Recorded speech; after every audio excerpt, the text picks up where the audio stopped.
Hello, Victor. Thank you for sitting down with me today. Most people couldn't imagine the horrific experiences you had dealt with in your life surviving the Holocaust camps, witnessing your family and friends murdered, and yet still somehow finding meaning within all of that.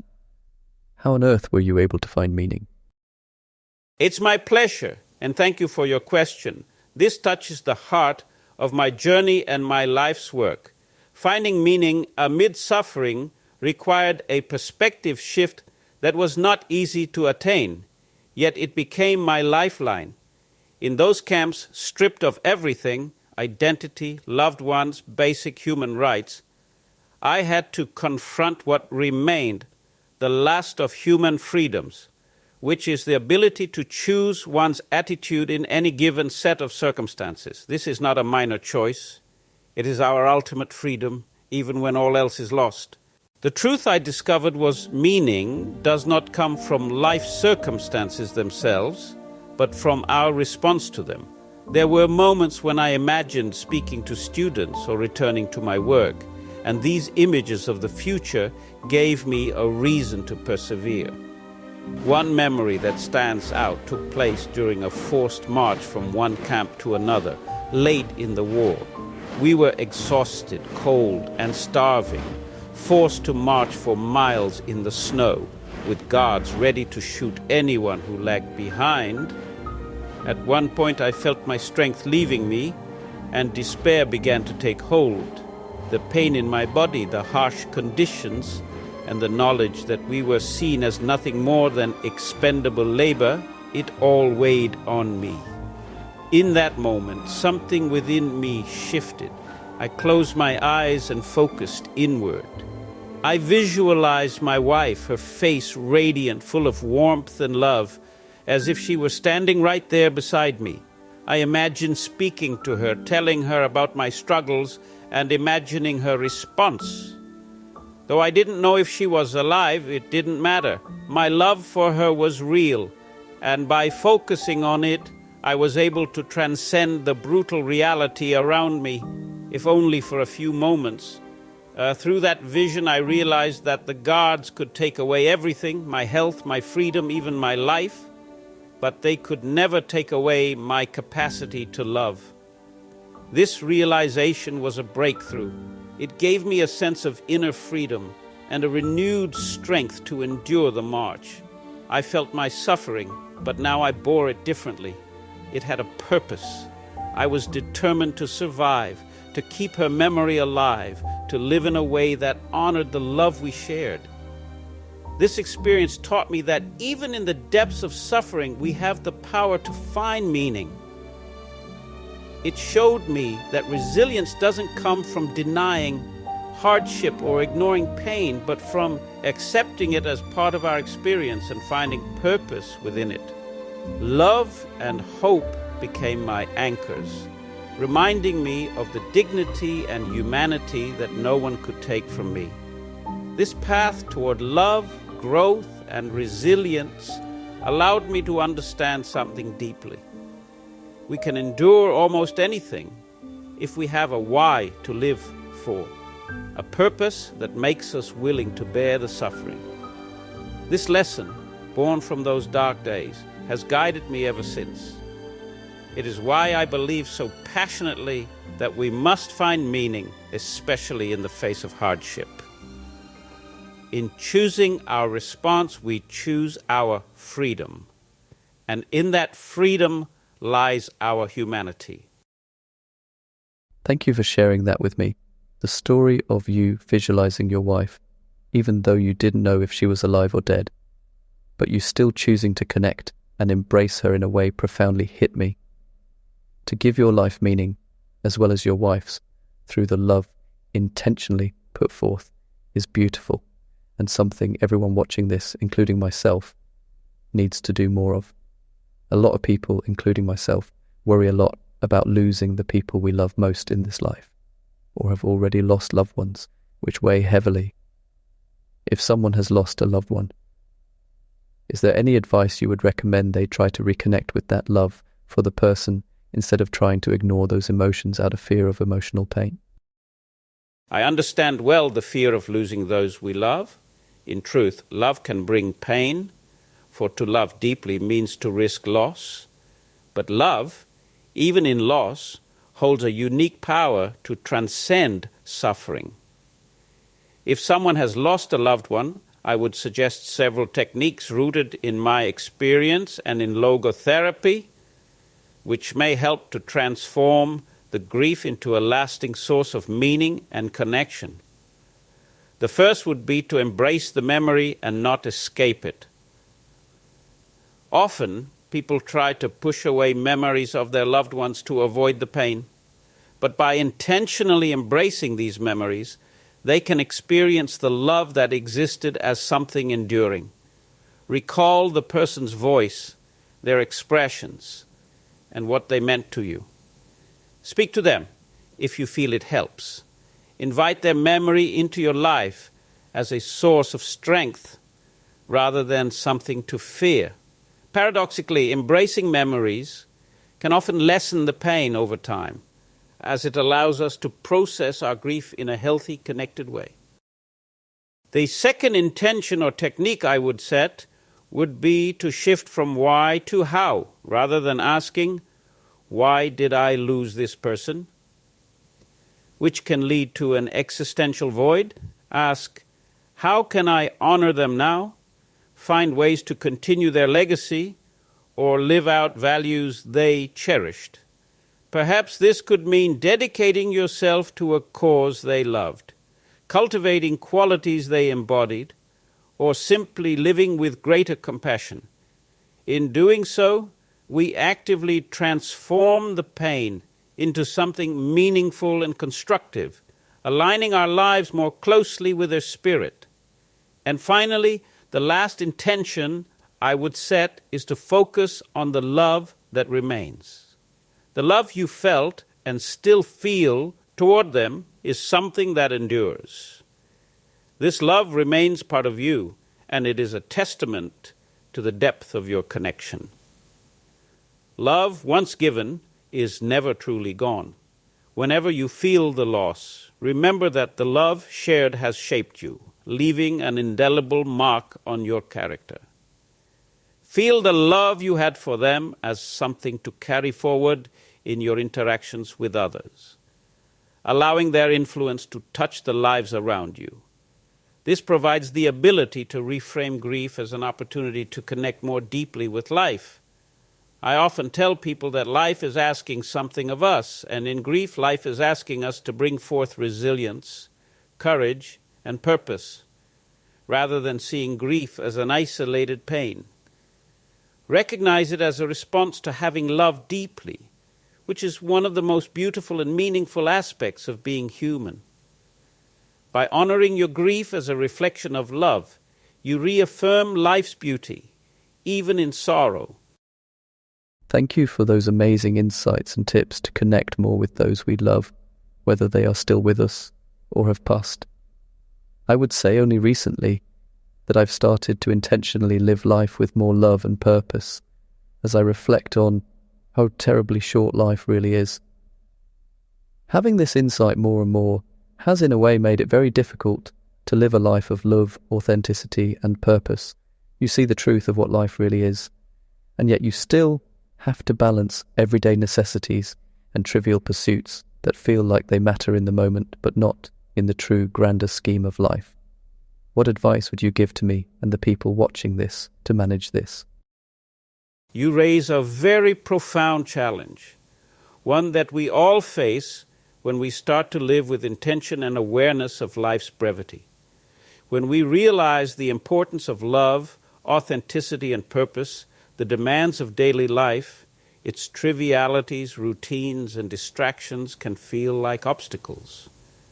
Yet paradoxically, these small tasks and ordinary moments can also serve as opportunities to practice love and presence, a perspective that may help in balancing the depth of purpose with the necessities of everyday life is seeing every moment as a chance to practice purpose. Life's meaning is not found solely in grand gestures or monumental achievements. It often resides in how we approach the seemingly small tasks and encounters of daily life. Every interaction, every task can become an opportunity to live your purpose. For instance, approaching even mundane work with care and commitment transforms it into an act of presence and dignity. By embracing the ordinary moments with intention, we bring purpose to each day, even in the smallest ways. Another perspective I would offer would be to recognize the wisdom in limitations. Accepting the limitations of time, energy, and circumstance is part of embracing the human experience. Life's brevity can seem daunting, yet these very limitations teach us to value each moment and to focus on what truly matters. Instead of letting the constraints of life feel like obstacles, see them as opportunities to focus. The limits of each day remind us to say yes to what aligns with our purpose and no to what doesn't. A moment where I had to acknowledge these perspectives in my life occurred one winter morning. I was assigned the task of digging a trench in the frozen ground. The cold was biting and the physical work was grueling. Every part of my body ached and every minute felt like an hour. The limitations, both physical and mental, were overwhelming, and it would have been easy to slip into despair. Many around me did, and who could blame them? There was nothing inherently meaningful in the act of digging, nothing satisfying about breaking through layers of ice and mud in bone-chilling temperatures. Yet as I worked, I reminded myself of the words I held close. Even in suffering, there is meaning to be found. I knew that I had to approach even this labor, meaningless as it appeared, as an opportunity to practice my purpose and preserve my humanity. I asked myself, how can I bring dignity to this work? How can I make this moment count? Instead of focusing on the suffering or the monotony, I turned my mind to the act itself. I worked with care and focus, treating the digging as though it had real purpose, simply because I chose to give it purpose.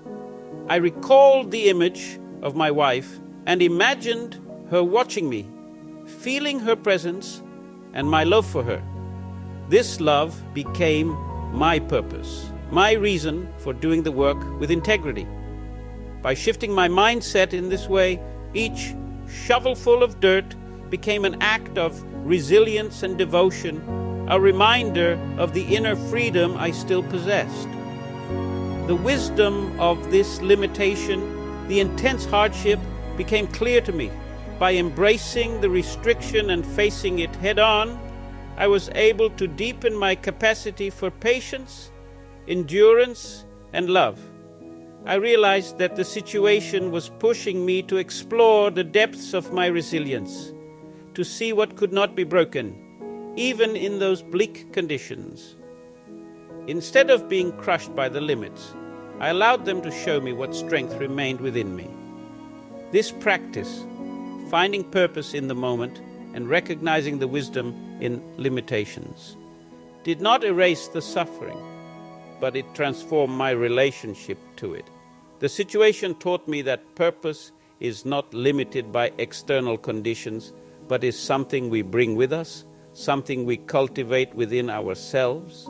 Through these small acts of intentionality, I retained a sense of agency and dignity, even in a place designed to strip us of both.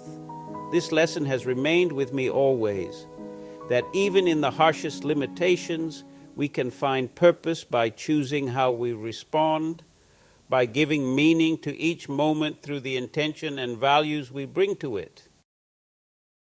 I can't begin to express the amount of gratitude I have for you sharing how to overcome such hardship in life, and yet turn that suffering into a source of inspiration and meaning. Every time I hear one of the stories, it reminds me my troubles in life are not something to fear, but to embrace with a sense of excitement and gratitude, as what many of us today have to endure in the modern world is nothing relative to your life. If you can overcome such hardship, so can we all. I think a life lesson people learn too late in life, which you mentioned in your story, was choosing dignity in suffering. I have a quote of yours I would like to read. The way in which a man accepts his fate and all the suffering it entails, the way in which he takes up his cross, gives him ample opportunity, even under the most difficult circumstances, to add a deeper meaning to his life. What did you mean by this, and how can people today face their suffering with dignity? Thank you deeply for your gratitude. It is humbling to know that my experiences and words have offered you a new perspective. Quick interruption to make sure you're taking action after watching this video. I've created a free guide to help you find joy and purpose in everyday life. Most people, unfortunately, live a life full of regret, only to wake up years later to the fact of how they wasted their life and could have done it differently. To help make sure that doesn't happen to you, download the free guide by clicking the first link in the description box below. And if you're watching on TV, scan the QR code right here and I'll see you there. You've chosen a quote that encapsulates much of what I believe about human resilience and our capacity for dignity, even in suffering. When I say, the way in which a man accepts his fate and all the suffering it entails gives him ample opportunity to add a deeper meaning to his life, I am speaking to the profound freedom each of us holds, the freedom to choose how we respond to suffering. When we accept the hardship we cannot avoid and choose to bear it consciously and purposefully, we elevate our suffering from something meaningless to something that strengthens our character, deepens our humanity, and offers an opportunity to live with dignity. Suffering can strip away many of life's comforts, but it cannot take away our capacity to choose our attitude. In the camps, where every external freedom was taken from us, it became clear that the ability to choose our response, to take up our cross with dignity, was not only possible but essential. By choosing how to bear our burdens, we create meaning where there would otherwise be none. And in this meaning we discover strength, resilience, and a profound connection to life's deeper truths. For those facing hardship, accepting suffering as part of life's fabric is essential. Life's full experience includes suffering. It is part of what makes us human. By accepting suffering as an integral part of life, we cease to see it as an obstacle, and instead as a shared universal experience. This acceptance helps us bear it more lightly, knowing that we are connected to others through our struggles, just as we are through our joys. Another important way to see suffering is as a call to responsibility. Rather than asking, "Why is this happening to me?" consider, "What does this ask of me?" Each hardship can be seen as a call to action or a question from life, inviting us to respond with courage and integrity. By seeing suffering as an opportunity to affirm our values, whether that's resilience, love, patience, or compassion, we elevate it from something purely painful to something meaningful. To respond to your point early on, having dignity amid hardship. True dignity lies in staying true to our principles, especially when it's difficult. In the camps, I saw people who refused to compromise their values, even when it would have been easier to do so. They shared their last piece of bread, offered comfort to others, or resisted the temptation to let fear make them cruel. We were forced to work long hours in the freezing cold, under the watch of guards who had little patience and even less mercy. One day, I found myself working alongside a fellow prisoner who was struggling to keep up with the labor, weakened by hunger and exhaustion. I knew that falling behind or collapsing could mean death. In those moments, there was a constant inner struggle. On one hand, survival instincts encouraged me to focus on myself, to preserve my energy and avoid risks. On the other hand, my conscience urged me to help him, knowing the risk it posed to my own safety. It was difficult to strike a balance between these opposing forces. the need for survival and the desire to uphold one's humanity. As he faltered, I offered my shoulder to help him walk, and later a small portion of my already meager food ration to keep him going. I knew I would suffer more from sharing, but the suffering seemed secondary to what I would lose internally if I ignored him in his time of need. I could see that by making this choice to help, I was preserving my sense of dignity and integrity. Even in a place where everything human seemed stripped away, these small gestures of kindness and solidarity felt like powerful acts of resistance against the dehumanization we endured daily. By choosing to help him, I affirmed a simple yet profound truth: that we do not lose our humanity when we give to others. Instead, we strengthen it. This act did not change our reality, but it changed my experience of it. I felt a renewed sense of purpose and a quiet assurance that even in such extreme circumstances, I could still act according to my values. This experience reinforced for me that integrity is not something defined by our surroundings. Rather, it is something we carry within us.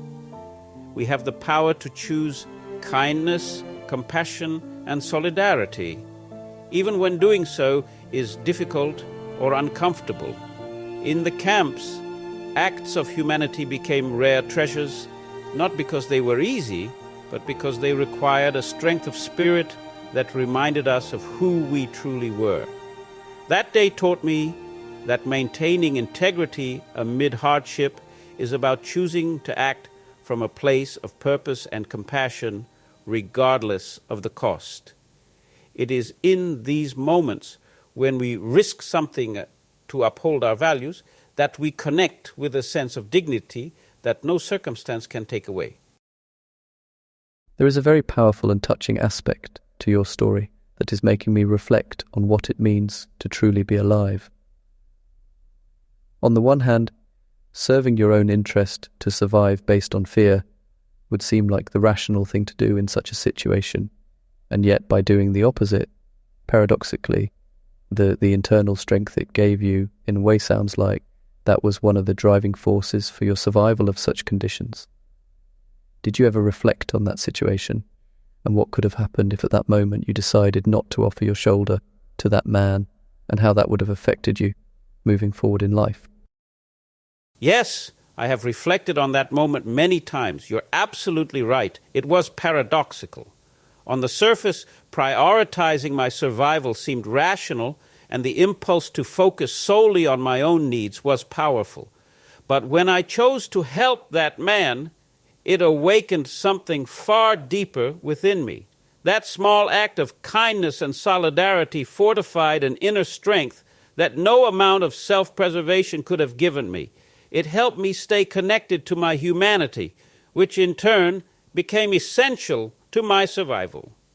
If I had chosen differently, if I had ignored him to save my own strength, my survival might have come at the cost of my integrity, my sense of self, in a place where everything was designed to strip us of our humanity.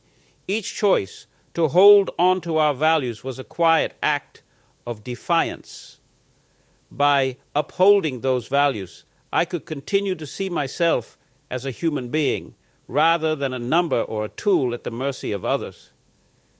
Had I turned away from him, I suspect that over time, that small decision would have weighed heavily on me. I might have survived physically, but I would have had to live with the knowledge that I'd let fear and self-interest override compassion. This, I believe, would have created a new kind of suffering, a self-inflicted wound, so to speak, which would have slowly eroded my sense of dignity and purpose. The camps taught me that surviving without integrity could be its own kind of death, for it leads to an emptiness that undermines the very will to live.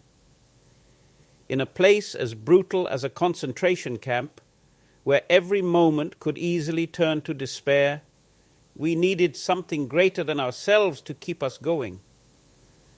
By choosing to help my fellow prisoner, I reaffirmed my connection to others and, in doing so, rediscovered the reason to endure. This experience helped me understand that true survival isn't merely about prolonging life. It's about preserving what makes life meaningful, our compassion, our integrity, and our courage. So yes, that moment was transformative, reminding me that we survive not only through food or shelter, but through the meaning we give to our existence. It was a reminder that every choice, even the small ones, shapes who we are and who we become, and in that place, as in life, each choice either strengthens or diminishes us. By choosing compassion, I reinforced a foundation that sustained me, not only in those camps, but in every challenge I have faced since. I think what you just shared is such a crucial reminder that I needed to hear, as well as the people watching this. So much of the modern world today is about prolonging life as much as possible, without ever taking a second to pause and reflect on what it means to be truly alive, thriving, and not an empty shell of a human being. While I was listening to your story, it made me wonder if I would have had the courage to do what you did, if I were in your situation, but with what you just shared, having the courage to choose your values and integrity each day over a prolonged life is actually the essence of what it means to live, which you have opened my eyes to, so thank you for that.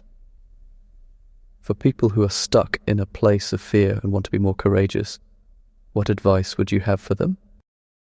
Thank you for your thoughtful reflection. It is heartening to know that my story has offered you new insight. You're absolutely right. True courage is not just about acts of bravery in extreme moments. It's about choosing to live by our values every day, even in the face of fear or difficulty. When we focus on merely prolonging life without asking what makes life worth living, we risk losing the very essence of what it means to be truly alive. For those who feel stuck in fear, seeking the courage to live with authenticity, I think the first place to start is to take small steps of courage daily. Courage is a practice, and we strengthen it with each small step we take. Whether it's speaking up for your beliefs, offering kindness in a difficult moment, or choosing integrity over comfort. Each act of courage builds upon the last. It's like exercising a muscle. The more we practice these small acts, the more courage becomes a natural part of who we are. Over time, these small choices transform us, making us ready to face even larger fears with resolve. Another important thing to remember is that embracing fear as a companion, not an enemy, is key. Courage doesn't mean the absence of fear. It means moving forward despite it. Fear is a natural part of being human. Rather than trying to eliminate fear, we can learn to acknowledge it without letting it control us. When we see fear as a companion on the journey rather than an obstacle, we allow ourselves to live fully, even in its presence. This acceptance helps us act with courage, not by ignoring fear, but by working with it. When you experience fear in life, ask what life is asking of you. In moments of fear or uncertainty, I have found it helpful to ask, what does life ask of me in this moment? This question reframes the situation, taking us out of our immediate concerns and inviting us to think about what the moment requires from us. Sometimes life asks us to be brave, to act with compassion, or to take a step forward despite uncertainty. When we view our choices as responses to life's call, we find a sense of purpose that can guide us through fear. Another thing I would do when filled with doubt would be to visualize the legacy you want to leave.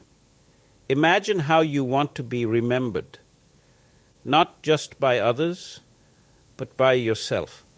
What kind of person do you want to be in the face of fear? Visualizing the legacy you wish to create can give you a sense of clarity and strength. reminding you that each choice is an opportunity to live in alignment with your values. This perspective can help you overcome fear as you see each moment as a chance to build a life of meaning and courage.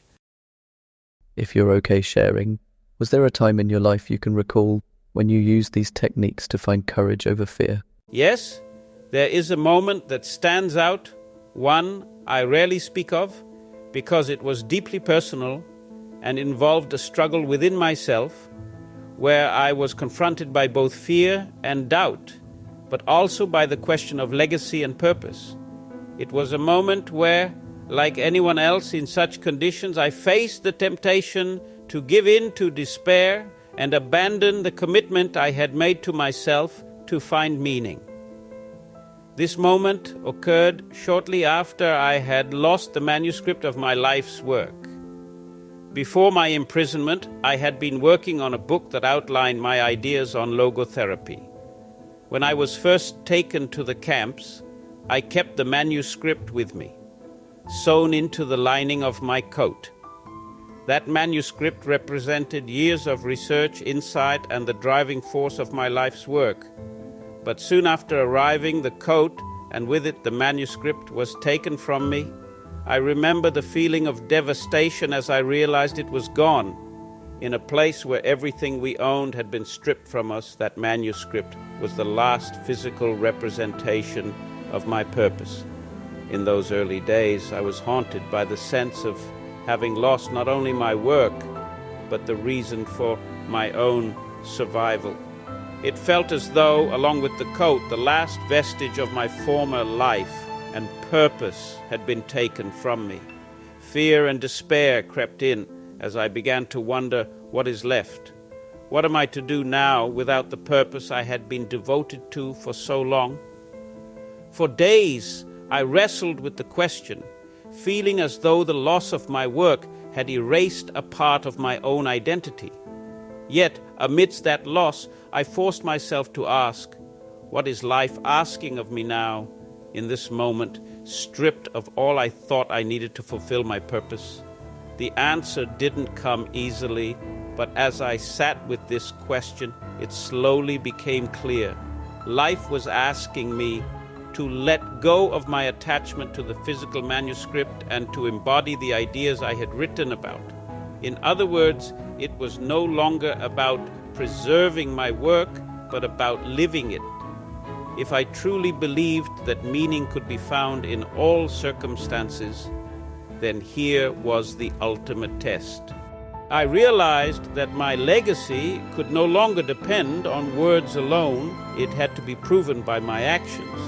I began to visualize a new kind of legacy, one not based on a book or on academic recognition, but on how I could live each day, even in the camps, with purpose and dignity.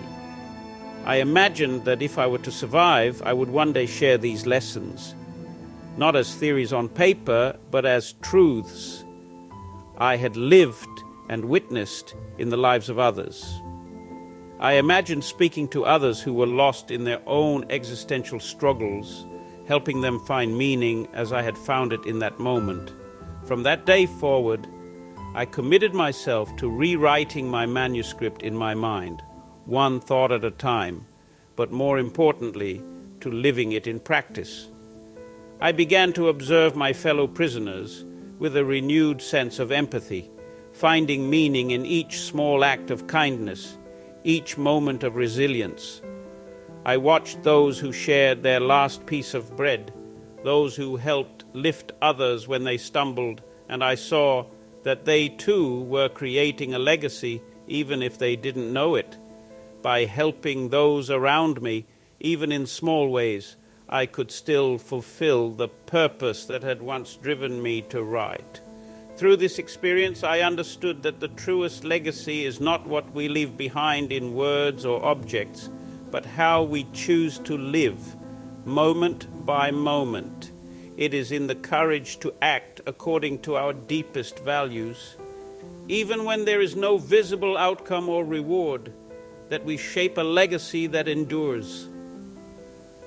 That day, I embraced the realization that my purpose was to live out the teachings I had lost on paper, to demonstrate through my actions that meaning can be found even in the darkest times. This commitment sustained me and gave me a new kind of strength, one that was not dependent on a manuscript or any external validation, but on the integrity of living each day with purpose. So if you ever find yourself at a crossroads wondering what life is asking of you, remember that often it is asking you to live in alignment with your values, even if the outward path seems uncertain. Imagine the legacy you want to create, not just in accomplishments, but in the small daily choices that define who you are. That legacy will live on in ways you may never fully see, yet it will shape you and perhaps those around you in the most meaningful ways. Quick interruption to make sure you're taking action after watching this video. I've created a free guide on 3 questions to ask yourself to overcome suffering. When life gets hard, which it inevitably will, it's important that you have the framework that can keep you grounded in those difficult times. Make sure you download the free guide by clicking the first link in the description box below. And if you're watching on TV, scan the QR code right here and I'll see you there. Thank you for opening up about that, as I know the people watching this and myself have a lot to learn from such a profound and meaningful story.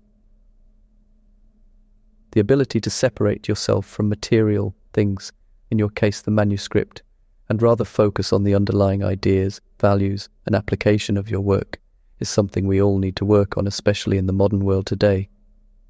I worry this is a lesson people learn too late in life as they seek material possessions, pleasure, or power in things that hold no true meaning instead of focusing on the pursuit of what it means to live a life well lived. You've touched on something essential, and yes, it's true that many people only realize too late the limitations of material pursuits in providing true fulfillment. In today's world, where so much emphasis is placed on accumulating wealth, status, or possessions, it's easy to become lost in the search for things that seem valuable but offer little in the way of true meaning.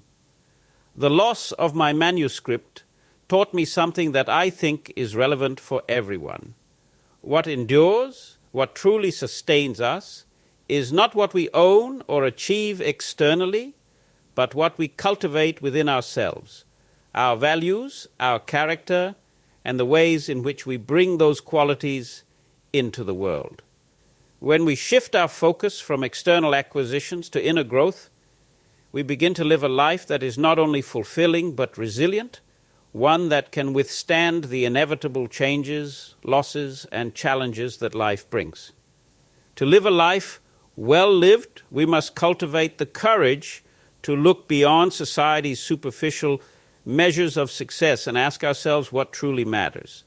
This often requires us to strip away the distractions of material pursuits and engage in an ongoing process of self-reflection, asking questions like, what do I want my life to stand for? How do I want to be remembered? What values am I living by today?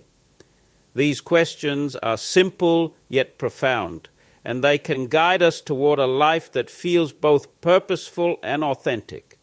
A life well lived, in my view, is one where we remain connected to something greater than ourselves, whether that's a commitment to love, to kindness, to justice, or to a deeper sense of purpose. Such a life may not always look impressive from the outside, and it may not result in wealth or fame, but it will have a richness that far surpasses any external reward. This kind of life endures, not in possessions or accolades, but in the impact we have on others, in the love we share, and in the integrity with which we live. If people watching this find themselves feeling disconnected or unfulfilled, despite their achievements, it may be a sign that it's time to look inward, to rediscover the values that give life depth and meaning.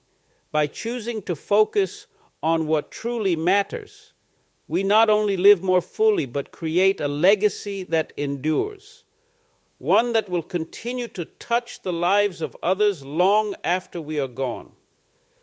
So yes, I encourage everyone to learn this lesson now rather than later, that a meaningful life is not defined by what we accumulate, but by how we live, love, and give of ourselves. When we realize this, we begin to find true fulfillment, not in what we possess, but in who we become.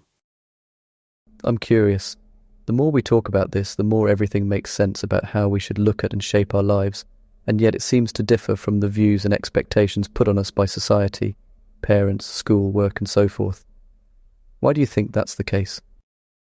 That's an insightful question, and I think it strikes at the heart of a tension that many people feel as they try to balance society's expectations with their own sense of purpose and authenticity. It's true that much of what we've been discussing, the pursuit of meaning, the focus on values, the cultivation of inner growth, often runs counter to what society promotes as success. There are several reasons for this, and understanding them can help us navigate the pressures we face while staying true to what truly matters. The first reason that stands out to me is that society values tangible achievements over inner growth. Society often measures success in visible, quantifiable ways: wealth, status, awards, degrees, possessions, because these are easy to see and measure. Material achievements are concrete, and they provide a sense of order and progress that society can collectively understand and reward. But the true sources of meaning, inner strength, compassion, wisdom, integrity, are intangible. They don't lend themselves to easy measurement. And because they are less visible, society tends to overlook or undervalue them. The economy benefits from external measures of success. Much of modern society is structured around consumerism, which thrives when people believe that happiness or success lies in external acquisitions. If people are constantly striving for more wealth, more possessions, more social status, then they remain engaged in the economy as consumers. This pursuit can create a cycle of wanting and acquiring that feels endless, but it keeps people tied to external measures of worth. Inner fulfillment, on the other hand, cannot be bought or sold, and as such, it doesn't serve the consumer economy in the same way. Another big reason would be because there are cultural narratives that reinforce conformity over individual meaning. From a young age, we're often taught to fit into predefined molds. Schools, workplaces, and even family structures tend to promote certain paths as correct or successful, leaving little room for individuals to question these paths or define success on their own terms. These cultural narratives promote conformity, and stepping outside them can feel risky or isolating. As a result, many people spend years or even lifetimes following a path laid out for them, only to discover that it doesn't bring them fulfillment. This, coupled with the fact that inner growth requires self-reflection, a willingness to confront fears, vulnerability, and step back from the norm. Many people avoid these because they are uncomfortable and challenging. It's far easier and often more socially accepted to pursue external accomplishments than to explore our inner worlds. Self-reflection can bring up doubts, past pains, and the realization that our lives may need change. All things that society tends not to encourage, as they disrupt the status quo. If we recognize these influences, we can begin to see that society's values don't have to dictate our lives. Instead, we can consciously choose to live with purpose, focusing on what genuinely fulfills us. This may not always align with societal expectations, and it may require courage and self-trust, but it leads to a life that is truly our own. We each have the freedom to redefine success, to seek purpose beyond material achievements, and to build a life that feels rich in meaning and aligned with our deepest values. In doing so, we may even contribute to a gradual shift in society as more people begin to recognize that true fulfillment lies within, not in the superficial markers of success that so often lead to emptiness. To play devil's advocate, a lot of people hearing this might push back at this and say, you know what? Easier said than done, as perhaps the life I truly desire doesn't account for the fact that I have people to care for in life, and to step outside the status quo sounds easy to listen to, but very hard to practice, when you have great responsibility to provide for others. What would you say to something like this? That's a very fair point, and it's one that I deeply understand. It is indeed easier to speak about following one's purpose than it is to put it into practice, especially when we have responsibilities to others.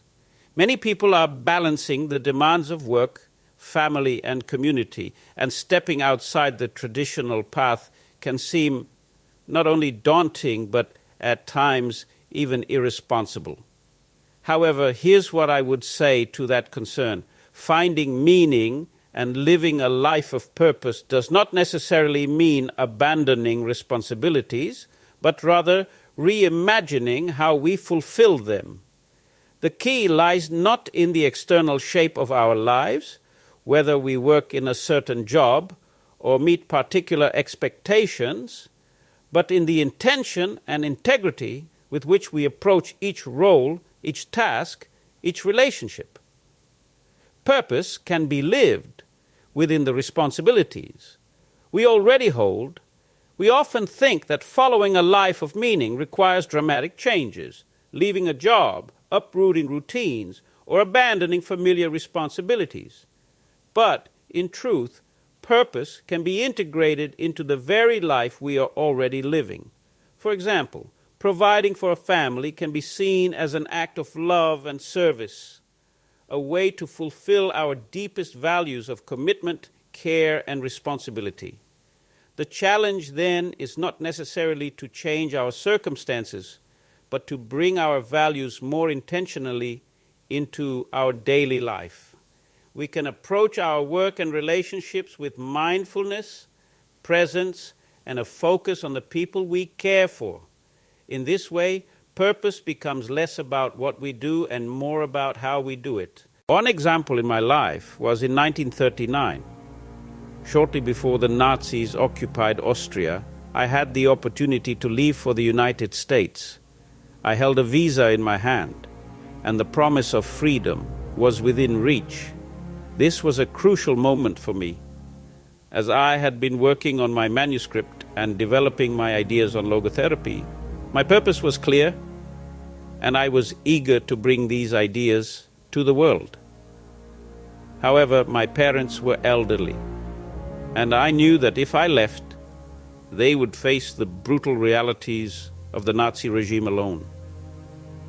The weight of this choice created a profound internal struggle.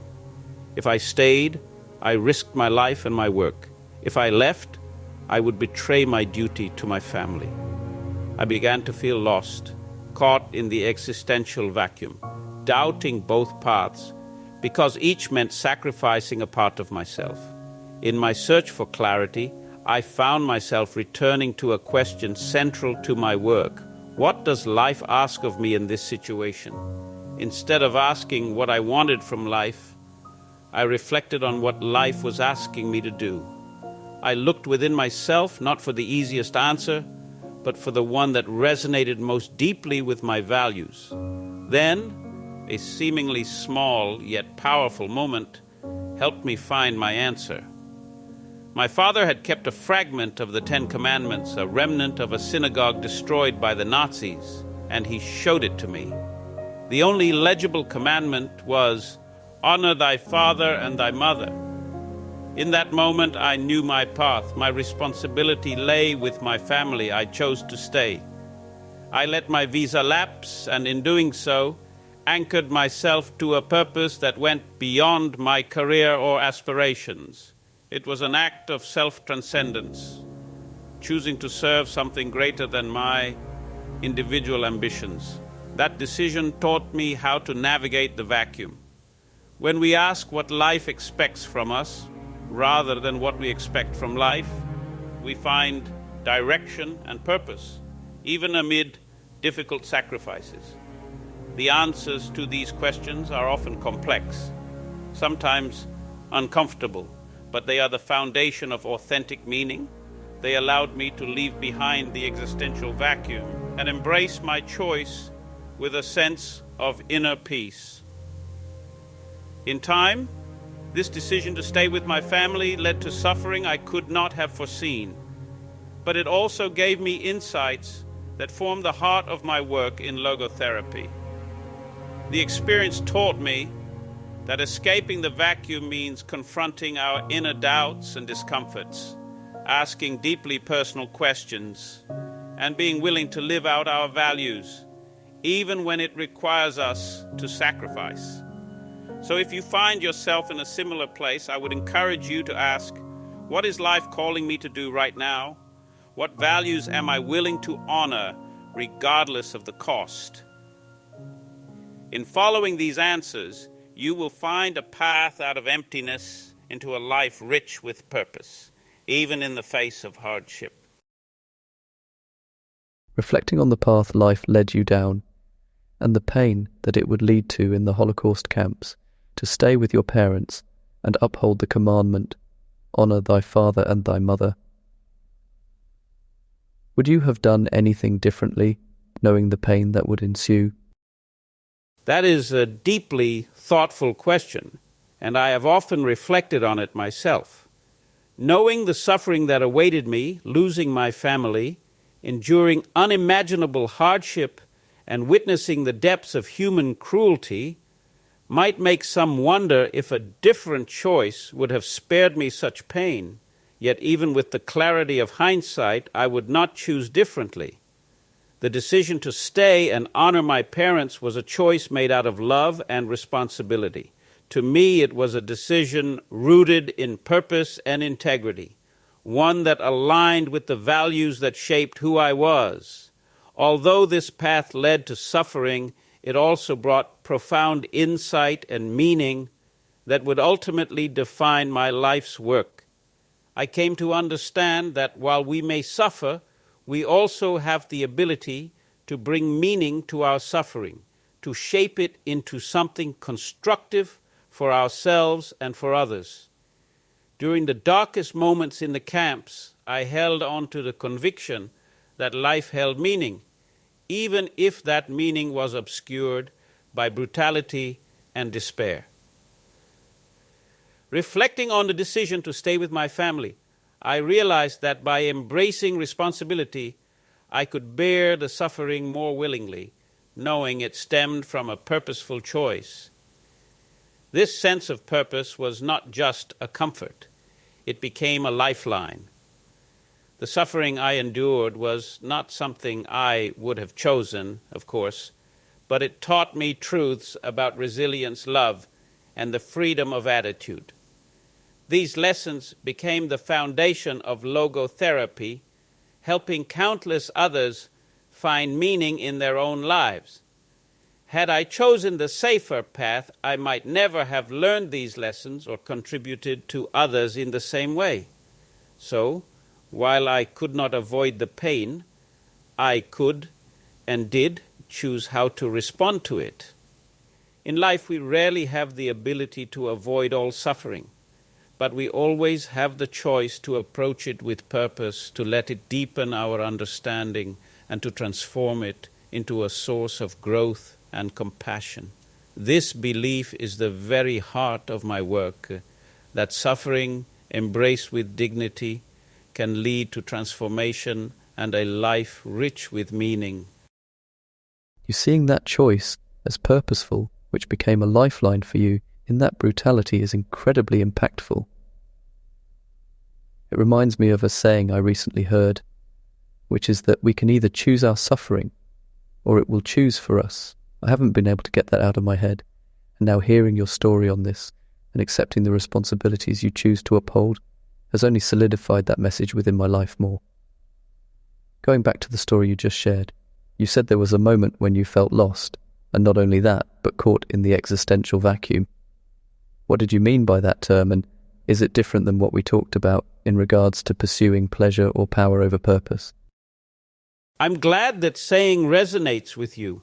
Indeed, the idea that we can either choose our suffering or it will choose for us is a profound insight. When I speak of the existential vacuum, I am referring to a particular kind of inner emptiness, a void that many experience when they feel disconnected from meaning and purpose. This vacuum is a feeling of inner hollowness, often accompanied by boredom, frustration, or a sense of futility. It is the psychological state that arises when a person has lost touch with what gives their life meaning, and instead they feel adrift, uncertain about why they are living or what they are meant to pursue. The existential vacuum can arise in different ways. Some people experience it gradually, finding that the routines and achievements that once seemed fulfilling no longer satisfy them. For others, it may emerge suddenly, often triggered by loss, failure, or a crisis of identity. As in my case, when I lost my manuscript and felt as though my life's work had vanished. The vacuum is essentially a kind of spiritual malaise, a longing for meaning that feels as though it has no outlet. This vacuum is deeply connected to the pursuit of pleasure or power in place of purpose, but it is not identical.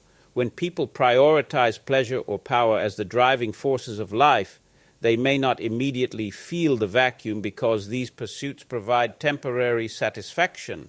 However, pleasure and power are ultimately fleeting, and they cannot fulfill our deeper need for meaning.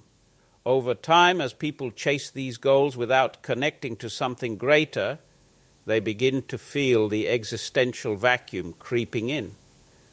They may achieve status, wealth, or comfort, yet still feel an inner void because they are living without a sense of purpose beyond themselves.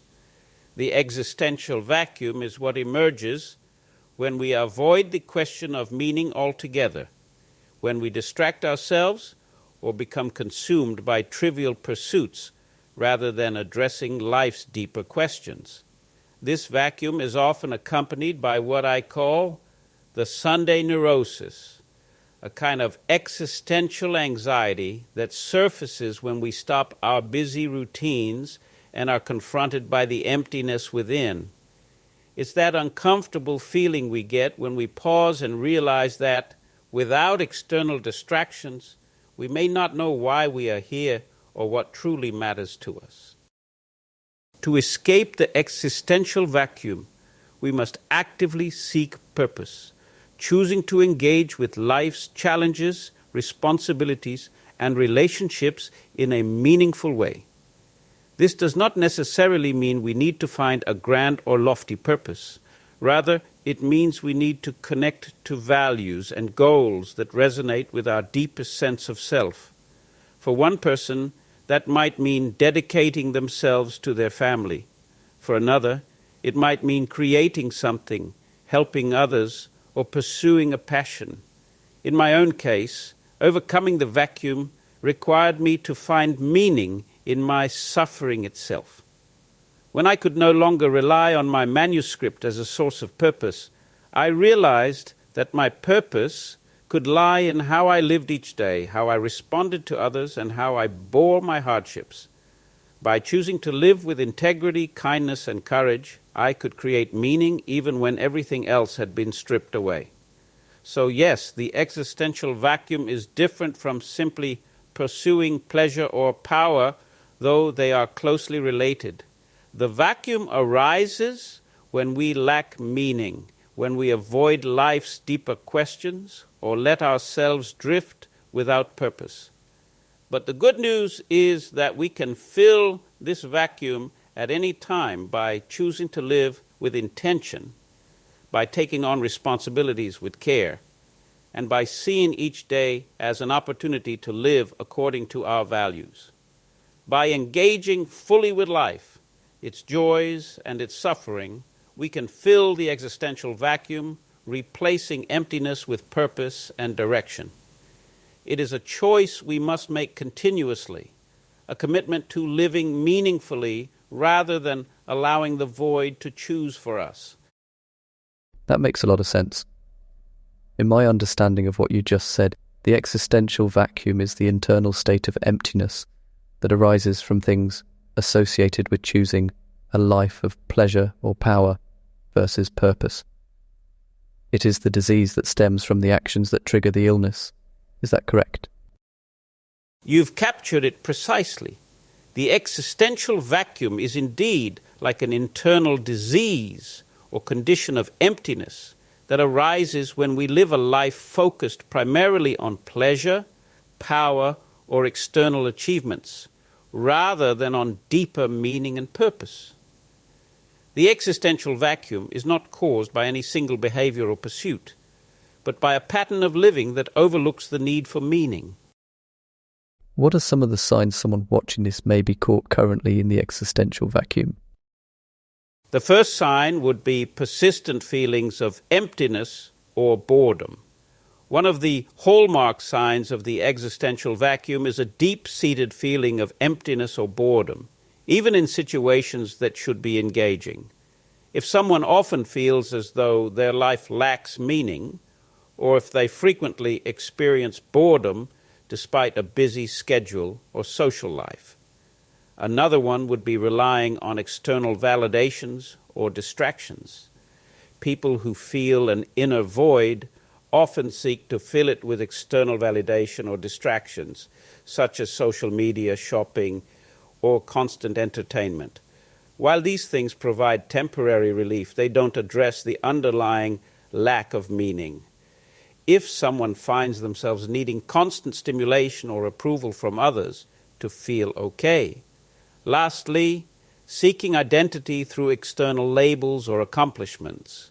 When someone lacks a strong internal sense of purpose, they may seek to define themselves through external accomplishments, titles, or possessions. This might look like an over-reliance on their career, social status, or material wealth to feel valuable rather than cultivating a sense of worth from within. One sign you touched on was seeking validation through things like social media. In today's modern world, I worry this is one of the biggest causes of the existential vacuum. I see so many people posting a glamorous life on social media while knowing behind the scenes they are unhappy and trying to fill that void of emptiness.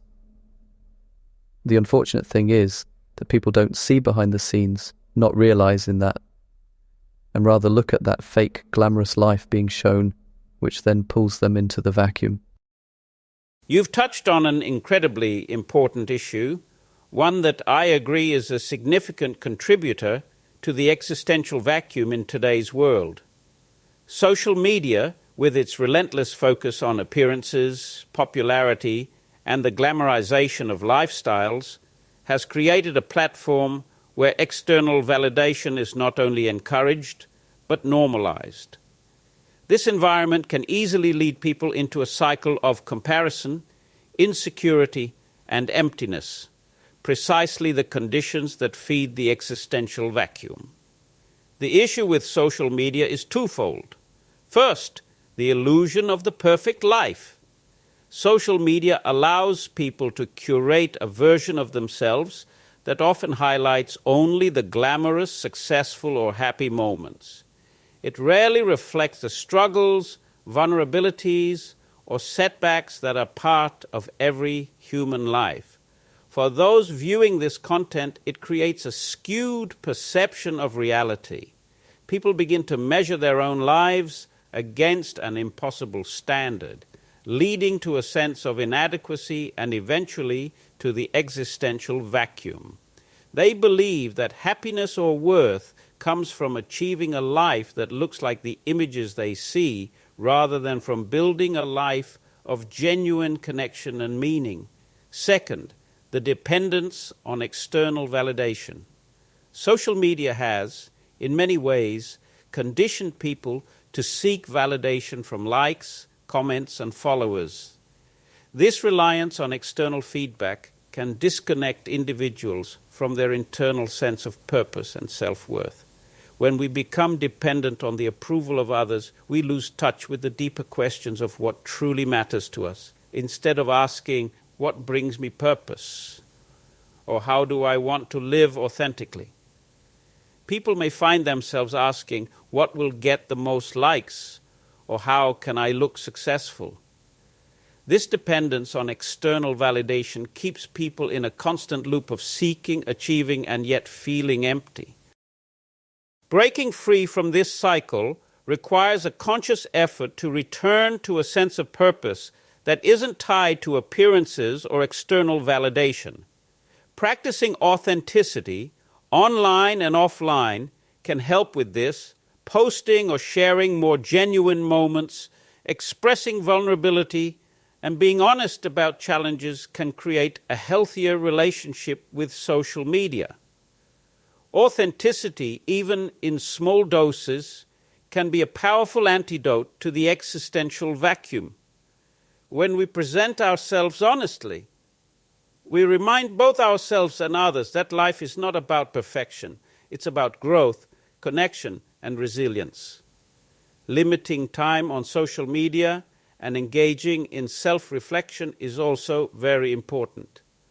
Reducing time spent on social media gives space for self-reflection and helps us connect with what truly matters.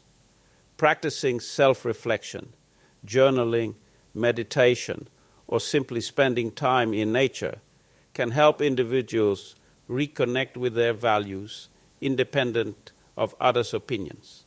Lastly, make sure you're cultivating real-world relationships and activities. One of the most fulfilling ways to counteract the existential vacuum is to build meaningful, face-to-face relationships and engage in activities that bring joy and purpose. Whether it's spending time with loved ones, pursuing a passion, or contributing to the community, real-life experiences are irreplaceable and offer genuine fulfillment that digital validation can't provide. While this may sound obvious, I would argue most people don't pursue this at a deep level. While I was in the concentration camps, I formed a quiet but profound bond with a fellow prisoner named Karl. Karl and I had little in common in terms of background. He was an older man, a factory worker before the war, and his worldview was quite different from my own. But our shared suffering brought us together, and in the midst of brutality and dehumanization, we found moments of connection that transcended our circumstances. Karl and I would often work side by side, enduring the same physical and psychological hardships. Our conversations were not long or philosophical. Most days, words were not necessary, but even a glance or a gesture could convey understanding, a shared sense of resilience. There were times when he would reach out a hand to help me when I stumbled, or I would quietly share with him a portion of food that I managed to save. These simple acts, though small, became a lifeline for both of us, reminding us of our shared humanity. One day I noticed that Karl was particularly withdrawn, even more so than usual. I sensed a deep despair in him, as if he was losing his will to survive. That night, when we returned to the barracks, I found him sitting alone, staring into the distance, as though he was somewhere else entirely. I knew that in the camps, once someone lost their will to live, they rarely recovered it. Something within me urged me to reach out, even though I had little left to give. I sat down beside him and, in a quiet voice, began to tell him about my wife. I spoke of the love I felt for her, of how I would close my eyes and see her face, how the thought of being reunited with her helped me endure each day, As I spoke, I could see a flicker of life returning to Carl's eyes. He listened in silence, and then, in a voice barely more than a whisper, he shared memories of his family, people he had not spoken of in months. He told me about his son, about the hope he had once felt for his future. In that moment, I could see that he was reconnecting with a sense of purpose, however faint. From that day forward, Carl seemed to carry himself with a renewed sense of strength. Our bond deepened, and we would often sit together in the quiet moments, speaking occasionally of our loved ones, of the lives we hope to return to. In those exchanges, we found a profound solace that no external circumstance could take from us. The suffering and hardship did not lessen, but the weight of it became more bearable because we carried it together. This experience taught me that even in the most extreme conditions, relationships offer a powerful source of meaning. Our connection was not based on grand gestures or philosophical discussions, but on the simple acts of kindness, understanding, and shared hope. By reaching out to Carl, I was reminded that love, in its purest form, is a commitment to another's well-being, a willingness to see their suffering and offer them comfort. In the end, it was these small shared moments that sustained us. They were proof that even in the face of despair, we could choose to connect with each other and find a reason to endure. Through Carl, I learned that deep relationships are not just a source of comfort. They are a testament to our resilience, our capacity for compassion, and our need for connection.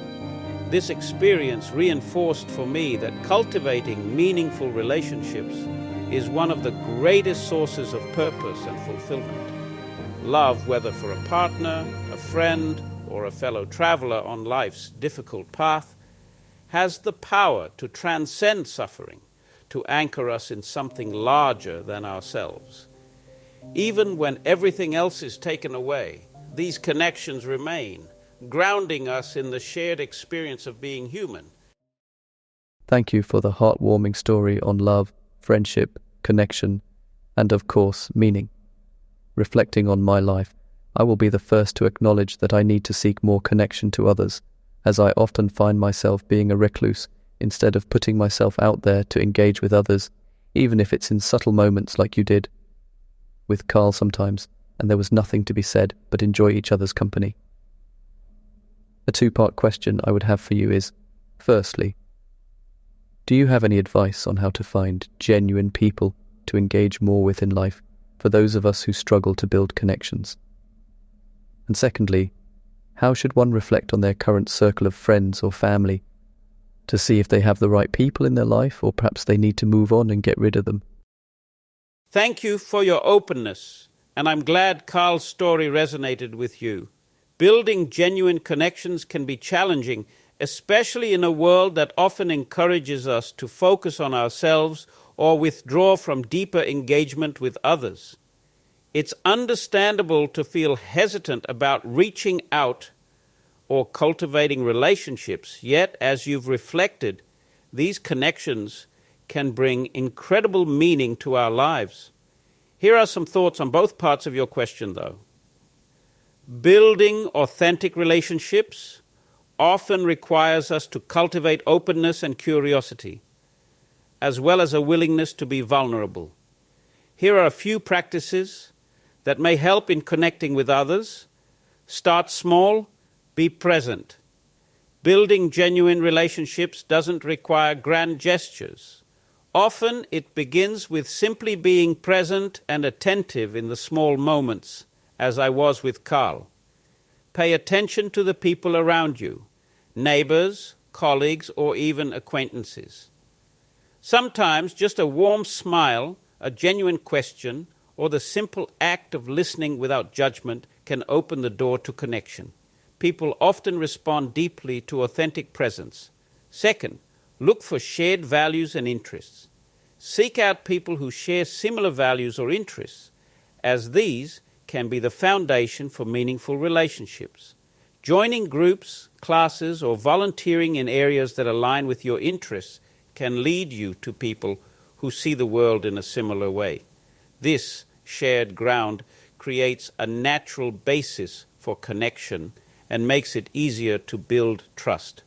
Additionally, practice vulnerability. Genuine connection often requires a degree of vulnerability, allowing others to see you as you are. This might mean sharing your experiences, struggles, or aspirations in an honest way. Vulnerability fosters trust and encourages others to open up in return. This doesn't mean you need to reveal everything at once, but sharing pieces of yourself can create a deeper, more authentic bond. Now, when it comes to evaluating our relationships, this is an important process, as the people we spend time with can greatly influence our sense of purpose, happiness, and growth. Here are some questions to consider when reflecting on your current circle of friends or family. Do they encourage your growth? Reflect on whether the people in your life encourage you to grow, learn, and become your best self. Genuine relationships are those that nurture us, inspire us to be better, and support our aspirations. If you find that certain individuals often pull you down or discourage your growth, it may be worth reconsidering how much time and energy you devote to those relationships. Are they supportive in times of hardship? True friends and supportive family members are those who are present not only in the good times but also during challenges. Think about who shows up when you are struggling or who offers genuine support. These relationships are often the most meaningful because they provide stability, compassion, and understanding when we need it most. Are they open to change and growth? Meaningful relationships often involve mutual growth. Consider whether the people in your life are open to change and personal development, as this openness fosters a supportive environment where each person can grow. People who are resistant to growth or change can sometimes create a stagnant environment that may not serve you as you pursue a more purposeful life.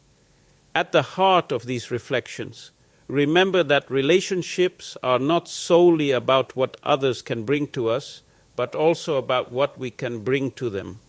Approaching relationships with a mindset of giving, whether it's kindness, understanding, or simple presence, helps us build genuine bonds and find a sense of meaning through connection. In giving, we receive often in ways we may not expect, and our relationships become not just sources of support, but reflections of our truest values. So as you move forward, I encourage you to stay open, patient, and intentional in your relationships. Seek out those who resonate with your values, cultivate connections with kindness, and surround yourself with people who inspire you to be your best self. In doing so, you will not only find more fulfilling relationships, but also discover a deeper sense of connection to life itself. Moving forward, I will make sure to apply these valuable lessons in my life to build a deeper connection with others. When I was on a walk recently, I read a quote on a park bench that said, "My life fades, my vision dims. All that's left are memories." This really hit me to my core, as the last thing that remains before death is the memories we created in life, which are typically created and shared with others. My final question for you is, if you had one more day left to live, how would you live it? That's a beautifully reflective question, and it's one I've often pondered. If I were given just one more day, I would want to fill it with a deep sense of presence and gratitude, savoring each moment, each breath, each connection as fully as possible. I would begin by reaching out to those I love most, perhaps sitting quietly with them, sharing memories, or simply being together in silence, letting the richness of our shared experiences fill the space between us. I would want to convey my love, not in grand words, but in the warmth of my presence, allowing those around me to feel in their hearts the impact they've had on my life. I would take time to reflect on the journey I've walked, the moments of joy, struggle, and growth, holding close the lessons learned and the people who shaped me. I would revisit memories, not with nostalgia, but with gratitude, embracing each as a precious piece of the life I've lived. If possible, I would take a walk in nature, feeling the earth beneath my feet, watching the light as it dances through the leaves, breathing in the beauty of the world one last time. I would want to let go of any lingering attachments, worries, or regrets, finding peace in the acceptance that all things are transient. Most importantly, I would approach the day with a spirit of love, choosing kindness in each interaction, gentleness in each thought, and reverence for every fleeting moment. In the end, I would focus not on what I leave behind in the world, but on what I leave within the hearts of those I love. One more day to live would be a day to be fully, gratefully, and lovingly present. And I would hope that this presence would echo gently in the memories of those I leave behind, a reminder that a life well lived is one rich with connection, meaning, and compassion. Thank you for watching. If you liked that video, check out this video right here, and I'll see you there. As both emperor and commander, I was not immune to these fears. I too felt the weight of uncertainty. In this moment of extreme hardship, discipline became my anchor.